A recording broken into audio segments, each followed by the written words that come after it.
돈이 얼마가 들든 상관없어. 당장 이 시스템을 우리 것으로 만들어야 해. 매일같이 사고 소식이 들려오는 뉴욕의 지하철. 브롱크스에서는 총격 사건으로 1명이 사망하고 5명이 부상을 입었고 묻지마 밀치기 범죄는 날이 갈수록 늘어나고 있습니다. 청소년들의 지하철 서핑으로 인한 사망 사고도 끊이지 않고 있습니다. 뉴욕의 지하철은 이제 대중교통이 아닌 위험한 도박이 되어버렸습니다. 그런 가운데 뉴욕 지하철 안전 책임자가 한국의 지하철역에서 무언가를 보고 흥분한 상태로 어딘가로 전화를 하고 있는데요. 도대체 그녀는 무엇을 보고 이토록 흥분한 걸까요? 오늘의 사연, 지금 시작합니다. 잠깐만요. 1초면 가능한 좋아요 버튼을 눌러주시면 영상 제작에 큰 힘이 됩니다. 저는 뉴욕 메트로폴리탄 교통공사에서 15년째 안전설비를 담당하고 있는 레이첼 메디슨입니다. 그날의 사고가 아니었다면 아마 저는 여전히 우리 시스템을 맹신하고 있었을 거예요. 맨해튼 96번가 역 근처에서 발생한 열차 추돌 사고. 그날도 저는 평소처럼 안전 시스템 점검 보고서를 검토하고 있었습니다. 그런데 갑자기 비상경보가 울렸죠. 1호선 열차가 선로 교체 작업용 열차와 추돌했다는 소식이었습니다. 24명의 승객이 다쳤어요. 현장에 도착했을 때의 광경이 아직도 생생합니다. 놀란 승객들의 비명, 깨진 유리창, 구부러진 철제 손잡이. 100년이 넘은 신호 시스템의 오작동이 빚은 참사였죠. 사고 조사 보고서를 쓰면서 저는 계속 같은 생각이 들었습니다. 우리가 자랑스러워하던 뉴욕 지하철이 이렇게 위험한 곳이었나? 특히 100년도 더 된 전력 설비의 문제는 심각했어요. 지난 여름, 한 노선에서 정전이 발생했을 때의 일을 잊을 수가 없습니다. 수백 명의 승객들이 한밤중에 지하철 안에 갇혔고 에어컨도 없이 2시간을 버텨야 했죠. 환기구는 고장 나 있었고 비상등마저 제대로 작동하지 않았어요. 우리 아이가 거의 질식할 뻔했어요. 이게 21세기의 뉴욕시라고 할 수 있나요? 한 어머니의 분노에 찬 증언은 언론의 큰 주목을 받았습니다. 하지만 그건 시작에 불과했죠. 더 큰 충격은 그 다음 달에 찾아왔어요. 제 남동생 마이클이 플랫폼에서 밀쳐지는 사고를 당한 거죠. 그날은 제 남동생 마이클의 인생에서 중요한 날이었습니다. 월스트리트의 한 투자회사 면접이 잡혀 있었거든요. 평소 지하철을 극도로 싫어했지만 그날만큼은 어쩔 수 없이 타야 했죠. 러시아워를 피해 일부러 이른 아침 열차를 탔다고 해요. 누나, 난 절대 다시는 지하철 안 탈 거야. 병실에서 만난 마이클의 첫마디였어요. 플랫폼에서 대기하고 있을 때 갑자기 뒤에서 누군가가 그를 미는 바람에 선로 쪽으로 휘청거렸대요. 다행히 옆에 있던 승객들이 재빨리 붙잡아줘서 큰 사고는 면했지만 생각만 해도 지금도 가슴이 떨립니다. 그런 일은 마이클만의 일이 아니었어요. 2월까지의 통계를 보니 지하철 범죄가 작년보다 22.6%나 증가했더군요. 지난달에만 해도 45건의 중범죄가 발생했고 그중에는 마이클처럼 선로로 밀치려 한 사건도 여럿 있었습니다. 뉴욕 교통청은 뒤늦게 안전 차단막 설치를 시범 운영한다고 발표했어요. 하지만 그건 너무 늦은 조치였죠. 이미 수많은 사람들이 다치고 죽고 트라우마를 안게 된 후였으니까요. 우리 지하철의 현실은 처참했어요. 역사의 90%가 계단, 플랫폼, 조명 등 기본적인 시설조차 제대로 된 보수를 받지 못하고 있었고 신호 시스템의 69%는 100년이 넘은 구식이었죠. 노숙자들의 방화 사고도 늘어났고 노후화된 환풍 시스템은 승객들을 질식의 위험에 빠뜨렸습니다. 매년 시설 유지 보수에 230억 달러가 필요하다는 보고서를 들고 저는 수없이 예산 증액을 요청했습니다. 하지만 돌아오는 대답은 늘 같았어요. 적자로 허덕이는 상황에서 그런 예산은 꿈도 꾸지 마세요. 신호 시스템의 오작동이 걱정돼서 매일 아침 출근길에 제가 가장 먼저 확인한 건 신호 시스템 점검 일지였어요. 혹시나 오늘은 큰 사고가 나지 않을까. 그런 불안감에 하루를 시작했죠. 지하철이 한때는 세계 최고의 도시 뉴욕의 자존심이었다는 게 믿기지 않을 정도였어요. 이제 시민들은 그저 도박이라고 말하더군요. 오늘은 무사히 도착할 수 있을까 하는 마음으로 지하철을 탄다고요. 그날 밤 야근은 평소와 달랐습니다. 수많은 사고 보고서 더미 속에서 우연히 발견한 한 장의 문서가 제 눈길을 사로잡았어요. 서울 메트로 안전 시스템 분석 보고서였죠. 사실 그 전부터 저는 뉴욕 지하철의 문제를 근본적으로 해결하기 위해 해외의 선진 시스템을 연구해야 한다고 생각해왔습니다. 세계 각국의 지하철 시스템을 조사하던 중이었죠. 하지만 이 보고서는 달랐어요. 보고서를 읽으면서 제 손이 떨리기 시작했습니다. 모든 역사에 설치된 스크린도어라니 24시간 작동하는 CCTV는 물론이고 화장실에까지 비상벨이 설치되어 있다는 내용에 눈을 의심했죠. 우리가 한 곳에 시범 역사에 스크린 도어를 설치하는 것조차 예산 때문에 난항을 겪고 있는데 말이에요. 보고서는 더 놀라운 내용들을 담고 있었습니다. 역사 내 모든 구역을 빈틈없이 감시하는 관제 시스템, 화재 감지와 동시에 작동하는 자동 소화 설비, 승객 밀집도에 따라 실시간으로 조절되는 환기 시스템까지 우리가 100년 넘게 해결하지 못한 문제들에 대한 해답이 이 보고서 안에 있었어요. 밤새 보고서를 검토하면서 저는 우리의 현실과 끊임없이 비교하게 됐습니다. 서울의 모든 역사는 최첨단 시스템으로 무장하고 있었고 완전 자동화된 디지털 신호 체계를 갖추고 있었어요. 퇴근 시간을 훌쩍 넘긴 시각이었지만 저는 계속 보고서를 읽었습니다. 다음 날 아침 이 보고서를 들고 바로 상사를 찾아갔죠. 이런 시스템을 우리도 도입할 수 있지 않을까요? 하지만 돌아온 건 차가운 반응이었어요. 뉴욕은 뉴욕이에요. 우리가 왜 아시아의 시스템을 배워야 하죠? 하지만 이번에는 달랐어. 제가 준비한 통계 자료를 보여드렸습니다. 매년 증가하는 사고율, 끊이지 않는 범죄. 우리 시스템의 한계는 이미 명확했죠. 우연인지 운명인지. 그날 오후 뉴욕시 정부가 해외 선진 교통 시스템 조사를 지시하는 공문을 보내왔어요. 하지만 조사팀을 꾸리는 건 쉽지 않았습니다. 시설팀의 고참 엔지니어들이 가장 강하게 반발했어요. 우리는 세계적인 도시 뉴욕이에요. 무슨 아시아 시스템을 배우겠다는 거죠. 우리가 100년 넘게 해온 일을 그들이 뭘 안다고? 다행히도 젊은 엔지니어들이 하나둘 자원하기 시작했습니다. 톰은 실리콘밸리에서 일하다 온 신입이었고 제니퍼는 MIT 출신의 열정 넘치는 엔지니어였죠. 사라는 도쿄 지하철을 연구한 경험이 있다며 자원했어요. 그들은 저처럼 변화의 필요성을 느끼고 있었나 봅니다. 며칠 뒤 저는 조사팀 팀장으로 임명되었고 한국행이 결정되었습니다. 그때는 몰랐어요. 제가 곧 마주하게 될 것들이 얼마나 놀라운 것들인지를. 처음 강남역에 도착했을 때의 그 충격을 잊을 수가 없습니다. 공항에서 리무진 버스를 타고 오면서도 계속 의문이 들었어요. 정말 보고서에 쓰인 그대로일까?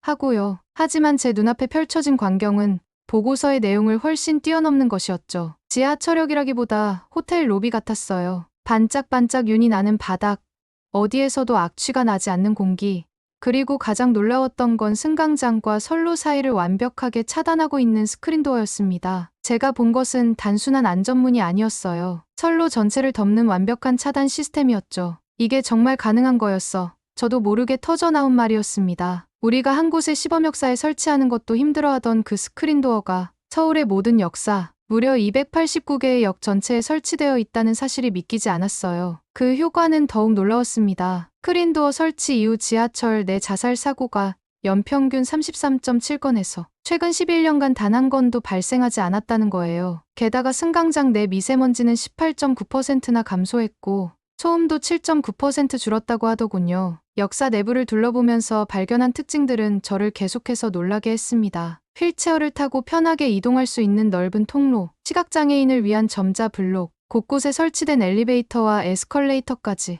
모든 것이 세세하게 계획되고 설계된 흔적이 역력했어요. 특히 인상 깊었던 건 임산부 배려석이었습니다. 분홍색으로 특별히 표시된 좌석은 단순한 배려 표시가 아닌 하나의 문화를 보여주고 있었죠. 각 객차마다 노약 좌석이 지정되어 있는 것은 물론 자전거 이용객을 위한 전용 거치 공간까지 마련되어 있었어요. 레이첼 씨, 이쪽으로 오시죠. 잠시 후 저희를 맞이한 김 과장의 목소리에 정신이 번쩍 들었습니다. 그는 서울교통공사에서 30년 가까이 근무한 베테랑이었어요. 하지만 그의 첫마디는 제가 예상했던 것과는 전혀 달랐습니다. 지하철은 단순한 교통수단이 아닙니다. 시민의 생명을 지키는 공공재이자 모두가 함께 만들어가는 공간이에요. 그의 말을 듣는 순간 저는 우리가 그동안 얼마나 잘못된 관점으로 지하철을 바라보고 있었는지 깨달았습니다. 뉴욕에서 우리는 지하철을 단순히 A 지점에서 B 지점으로 사람들을 운송하는 수단으로만 여겼던 거죠. 지금부터 보여드릴 것들이 있습니다. 아마 더 놀라실 거예요. 김 과장의 안내로 우리가 처음 방문한 곳은 통합관제센터였습니다. 벽면 가득 설치된 대형 모니터들이 실시간으로 서울 전역의 지하철 상황을 보여주고 있었어요. 뉴욕의 낡은 관제실과는 비교조차 할 수 없는 광경이었죠. 가장 놀라웠던 건 AI 기반 관제 시스템이었습니다. CCTV 영상을 AI가 실시간으로 분석하며 역사와 열차의 혼잡도를 측정하고 있었어요. 교통카드 데이터, 전동차 중 센서 등 다양한 데이터를 교차 검증의 정확도를 높인다고 했습니다. 우리가 수작업으로 확인하는 것들을 AI가 자동으로 처리하고 있었죠. 더 인상적인 건 이상행동 감지 시스템이었습니다. AI가 지하철 내 모든 이상행동을 실시간으로 감지하고 추적한다고 해요. 누군가 쓰러지거나 승강장에서 위험한 행동을 하면 즉시 경보가 울리고 가장 가까운 역무원에게 알림이 전달되는 시스템이었죠. 뉴욕에서라면 상상도 할 수 없는 일이었죠. CCTV 비상벨 시스템도 완벽했습니다. 승강장은 물론이고 화장실과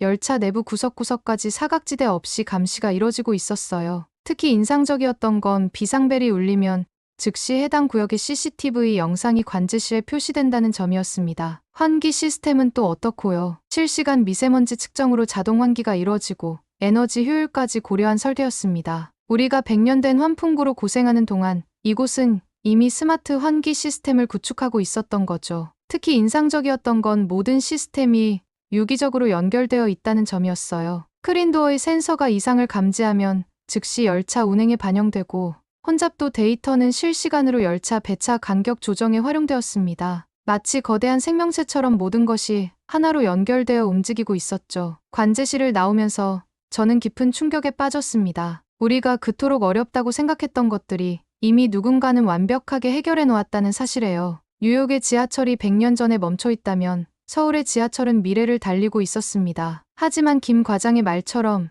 이건 단순한 기술의 차이가 아니었어요. 시민의 안전을 최우선으로 생각하는 철학이 이런 시스템을 만들어낸 것이었죠. 그리고 아직 더 놀라운 것들이 남아 있었답니다. 기술적인 차이도 놀라웠지만 더 큰 충격은 시민들의 모습에서 왔습니다. 출근 시간, 우리 팀은 일부러 가장 혼잡하다는 강남역에서 관찰을 시작했어요. 플랫폼에 그려진 줄 표시를 따라 시민들이 자발적으로 줄을 서고 있었습니다. 뉴욕에서는 상상도 할 수 없는 광경이었죠. 더구나 열차가 도착하자 먼저 내리는 승객들이 모두 빠져나갈 때까지 타려는 사람들이 침착하게 기다리는 모습은 마치 교통안전교육 영상을 보는 것 같았어요. 열차 안에서도 놀라운 장면이 이어졌습니다. 고등학생으로 보이는 학생이 노인에게 자리를 양보하는 모습, 임산부 배려석에 절대 다른 사람이 앉지 않는 규칙, 시끄러운 통화를 자제하는 문화까지. 이런 배려가 어떻게 자연스럽게 정착될 수 있었는지 신기할 따름이었죠. 특히 인상적이었던 건 역사 내 시설물을 다루는 태도였습니다. 비상벨이나 소화기 같은 안전시설을 장난으로 다루는 일이 거의 없다고 해요. 실제로 11년간 스크린도어 관련 고의 파손 사례가 단 한 건도 없었다는 사실에 우리 팀원들 모두 충격을 받았죠. 김 과장의 설명에 따르면 이런 시민의식은 하루아침에 만들어진 게 아니었습니다. 지속적인 교육과 캠페인, 그리고 시민들의 자발적인 참여가 있었기에 가능했다고 해요. 지하철이 시민들의 자부심이 되었다는 그의 말이 깊이 와닿았습니다. 시설을 둘러보는 내내 제 머릿속은 복잡했어요. 우리가 범죄와 사고를 막기 위해 경찰력을 늘리고 처벌을 강화하는 동안 이곳은 시민들의 자발적인 참여로 문제를 해결하고 있었으니까요. 강제가 아닌 배려가, 통제가 아닌 자율이 가져온 결과였죠. 현장 조사를 마치면서 저는 이제 진짜 문제가 무엇인지 깨달았습니다. 우리에게 필요한 건 단순히 기술의 도입이 아니었어요. 시민과 지하철이 하나가 되는 문화, 그것이 진정한 해답이었죠. 김 과장과 함께한 두 번째 주는 일상적인 관찰부터 시작되었습니다. 매일 아침 다른 역을 방문하며 시민들의 일상을 지켜봤어요. 깨끗하게 유지되는 시설이 가장 먼저 눈에 들어왔습니다. 수백만 명이 이용하는 공간인데도 쓰레기 하나 찾아보기 힘들었죠. 시민들은 자연스럽게 휴지나 빈 병을 들고 나가 분리수거함에 버렸어요. 승하차 문화는 더욱 놀라웠습니다. 출퇴근 시간에도 시민들은 질서정연하게 줄을 서서 기다렸고 차 내에서는 이어폰을 끼고 조용히 시간을 보냈어요. 특히 임산부나 노약자가 타면 자리를 양보하는 게 너무나 자연스러웠죠. 뉴욕에서는 상상도 할 수 없는 광경이었습니다. 그러던 중 종로역에서 충격적인 상황을 목격했어요. 한 노인이 갑자기 쓰러진 겁니다. 그 순간 일어난 일들은 마치 완벽하게 짜인 공연을 보는 것 같았습니다. 제가 상황을 인지하기도 전에 이미 역무원들이 현장으로 달려오고 있었어요. 119 신고는 물론 근처 의료진 호출까지 동시에 이루어졌습니다. 놀라웠던 건 시민들의 대처였어요. 의료 지식이 있는 시민이 먼저 나서서 노인을 응급처치를 시작했고 다른 이들은 자발적으로 현장 주변을 정리했어요.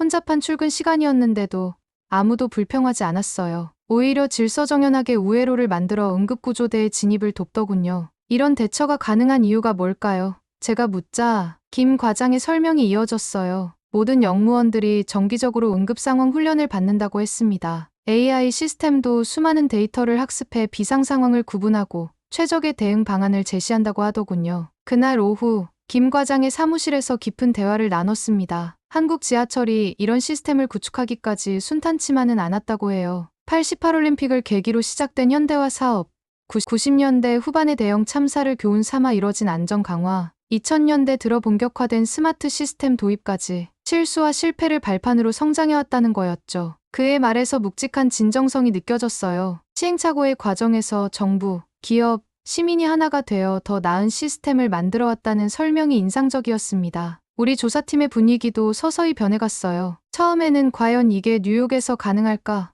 하는 의구심이 컸지만 매일 새로운 발견을 하면서 팀원들의 태도가 달라졌습니다. 특히 실제 데이터를 접하면서 그 변화는 더욱 뚜렷해졌죠. 지난 10년간의 통계는 놀라웠어요. 사고 예방률이 98%를 넘었고 시민 만족도는 90% 이상을 기록했습니다. 초기 투자 비용이 컸지만 장기적으로 봤을 때 유지보수 비용이 오히려 감소했다는 분석 결과도 인상적이었죠. 조사를 거듭할수록 팀원들은 더 많은 것을 알고 싶어 했습니다. 자발적으로 추가 조사를 요청하고 밤늦게까지 토론을 이어가는 일이 잦아졌어요. 이제 우리의 관심은 이게 가능한가? 에서 어떻게 하면 가능한가로 바뀌어 있었습니다. 한 달간의 조사를 마무리하면서 우리는 단순한 보고서 이상의 것을 얻었다는 걸 깨달았어요. 우리가 발견한 건 기술과 시스템을 넘어선 철학이었고 안전과 배려가 일상이 된 문화였으니까요. 돌아가서 써야 할 보고서가 걱정되기 시작했습니다. 어떻게 하면 이 모든 것을 제대로 전달할 수 있을까? 하지만 한 가지 확실한 건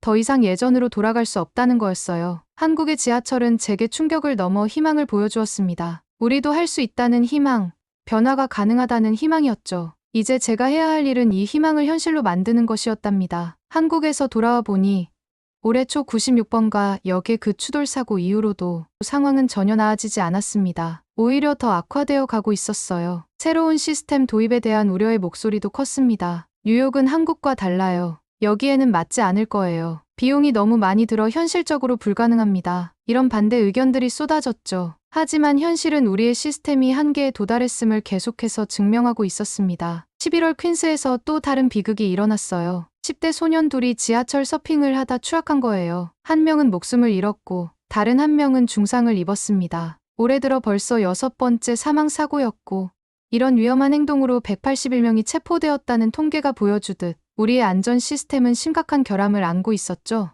12월에는 더 끔찍한 사고가 발생했습니다. 브루클린의 코니 아일랜드 스틸웰 애비뉴 역에서 한 승객이 방화로 목숨을 잃은 거예요. 이런 사고들은 우리의 현재 시스템으로는 예방이 거의 불가능했습니다. CCTV 제한적이었고 비상 대응 체계도 미흡했으니까요. 한국에서 보고 온 실시간 모니터링 시스템과 스크린도어, 통합 관제 시스템이 있었다면 이런 사고들을 막을 수 있었을 텐데 하는 생각이 계속 머릿속을 맴돌았어요. 뉴욕 교통청의 현재 상황도 심각했습니다. 우리 지하철역의 90%가 기본적인 시설 보수조차 제대로 받지 못하고 있었고 신호 시스템의 69%는 100년이 넘은 구식이었죠. 이대로는 안 된다는 공감대가 서서히 형성되기 시작했습니다. 변화는 쉽지 않을 거예요. 하지만 우리에겐 선택의 여지가 없었습니다. 매일같이 발생하는 사고들, 시민들의 불안과 불신, 한계에 도달한 노후 시스템, 이 모든 것을 바꾸기 위해서는 근본적인 변화가 필요했습니다. 한국에서 본 시스템은 단순한 기술의 차이가 아니었어요. 그것은 시민의 안전을 최우선으로 생각하는 철학이자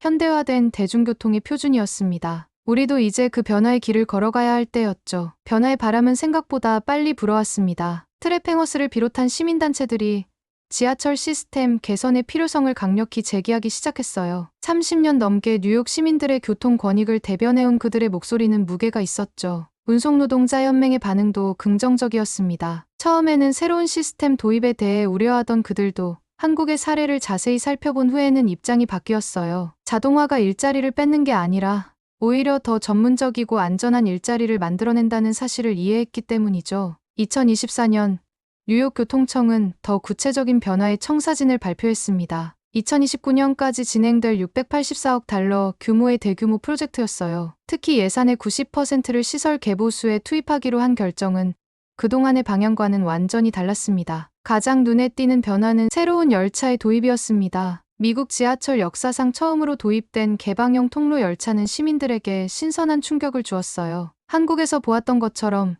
승객들이 차량 사이를 자유롭게 이동할 수 있게 되었고 열차의 역정차 시간도 크게 줄었죠. 패스트 포워드 패스트 포워드 계획도 본격적으로 실행되기 시작했습니다. 무선 통신 기반 열차 제어 시스템이 도입되었고 150개 역의 게이트를 현대화하는 작업도 차근차근 진행되고 있었어요. 40년이 넘은 열차와 기차를 완전히 새로운 차량으로 교체하는 계획도 시작되었습니다. 시민들의 반응이 정말 좋았습니다. 2023년에는 지하철 이용 횟수가 10억 건을 넘었어요. 팬데믹 이전 수준으로 돌아온 거죠. 새로운 열차가 시범 운행을 시작하자 시민들은 SNS에 좋은 후기를 계속 올렸어요. 드디어 변화가 시작되는구나. 새 열차는 정말 깨끗하고 편하네요. 이제 지하철 타는 게 즐거워질 것 같아요. 같은 이야기들이었죠. 물론 어려운 점도 있었습니다. 필요한 돈의 20% 정도가 부족할 거라는 예상이 나왔어요. 낡은 시설들을 모두 고치려면 더 많은 돈이 필요했죠. 하지만 이번에는 달랐습니다. 뉴욕 교통청은 예산 관리 방식을 새롭게 바꾸고